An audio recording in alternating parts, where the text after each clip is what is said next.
श्री सद्गुरु महाराज की जय। सद्गुरु के मार्गदर्शन के रूप कभी कभी बड़े ही विचित्र हुआ करते हैं।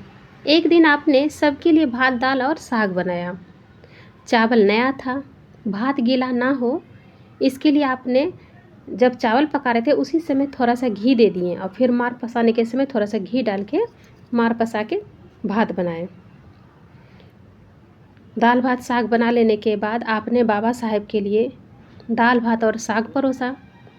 बाबा साहब जब खाने लगे तो बाबा साहब ने आज दाल और साग तो खा लिए पर भात को जैसे कि तैसे छोड़ दिए।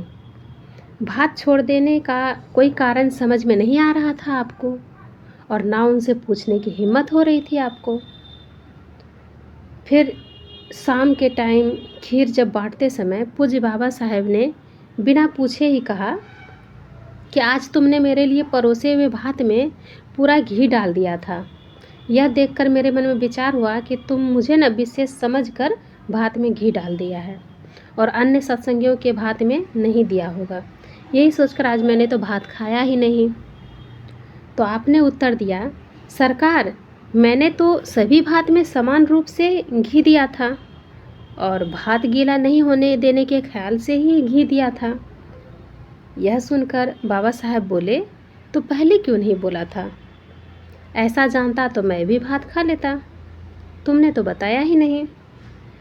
बाबा साहब अपने साथ प्रचुर मात्रा में मेवा अपने साथ लाते थे, उसे ही सील पर पिसवा कर दूध में सिद्ध करवाकर मेवा खीर बनवाते और सभी को एक एक कटोरी खीर प्रदान करवाते थे और आप भी खुद खाते थे। तो सभी में निष्पक्ष भाव से वितरण कर आप भी खाओ।